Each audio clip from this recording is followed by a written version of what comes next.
1 Kings 16. This message from the Lord was delivered. Hold on. Sorry.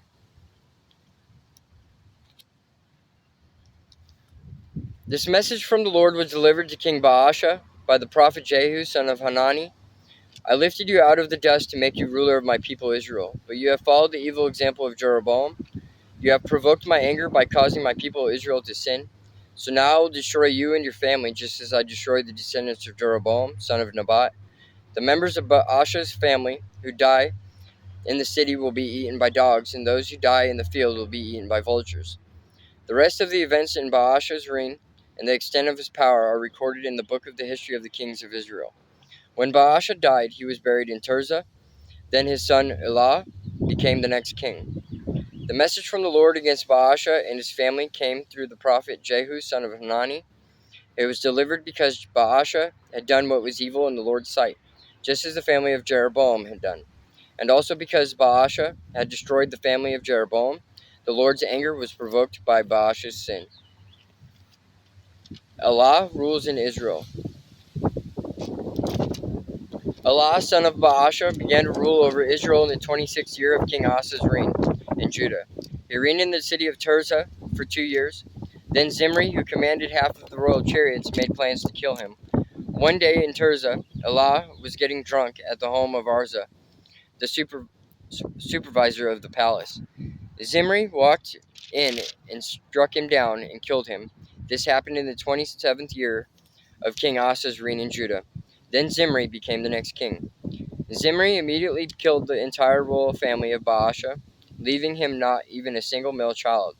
He even destroyed distant relatives and friends. So Zimri destroyed the dynasty of Baasha as the Lord had promised through the prophet Jehu. This happened because of all the sins Baasha and his son Elah had committed, and because of the sins they led Israel to commit. They provoked the anger of the Lord, the God of Israel, with their worthless idols. The rest of the events of in Elah's reign and everything he did are recorded in the book of the history of the kings of Israel. Zimri rules in Israel. Zimri began to rule over Israel in the 27th year of King Asa's reign in Judah. But his reign in Tirzah lasted only 7 days. The army of Israel was then attacking the Philistine town of Gibbethon. When they heard that Zimri had committed treason and had assassinated the king, that very day they chose Omri, commander of the army, as the new king of Israel. So Omri led the entire army of Israel from Gibbethon to attack Tirzah, Israel's capital. When Zimri saw that the city had been taken, he went into the citadel of the palace and burned it down over himself and died in the flames. For he too had done what was evil in the Lord's sight. He followed the example of Jeroboam and all the sins he had committed and led Israel to commit. The rest of the events of Zimri's reign and his conspiracy are recorded in the book of the history of the kings of Israel. Omri rules in Israel. But now the people of Israel were split into two factions. Half the people tried to make Tibni, son of Ganath, their king, while the other half supported Omri. But Omri's supporters defeated the supporters of Tibni. So Tibni was killed and Omri became the next king. Omri began to rule over Israel in the 31st year of King Asa's reign in Judah. He reigned 12 years in all, 6 of them in Tirzah. Then Omri bought the hill now known as Samaria from its owner, Shemer, for 150 pounds of silver. He built a city on it and called the city Samaria in honor of Shemer. But Omri did what was evil in the Lord's sight, even more than any of the kings before him. He followed the example of Jeroboam, son of Nebat, and all the sins he had committed, and led Israel to commit.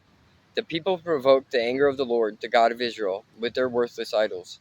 The rest of the events in Omri's reign, the extent of his power, and everything he did are recorded in the book of the history of the kings of Israel. When Omri died, he was buried in Samaria. Then his son Ahab became the next king. Ahab rules in Israel. Ahab, son of Omri, began to rule over Israel in the 38th year of King Asa's reign in Judah. He reigned in Samaria 22 years, But Ahab, son of Omri, did what was evil in the Lord's sight, even more than any of the kings before him. And as though it were not enough to follow the sinful example of Jeroboam, he married Jezebel, the daughter of King Ethbaal of the Sidonians, and he began to bow down in worship of Baal. First Ahab built a temple and an altar for Baal in Samaria. Then he set up an Asherah pole. He did more to provoke the anger of the Lord, the God of Israel, than any of the other kings of Israel before him. It was during his reign that Hiel, a man from Bethel, rebuilt Jericho.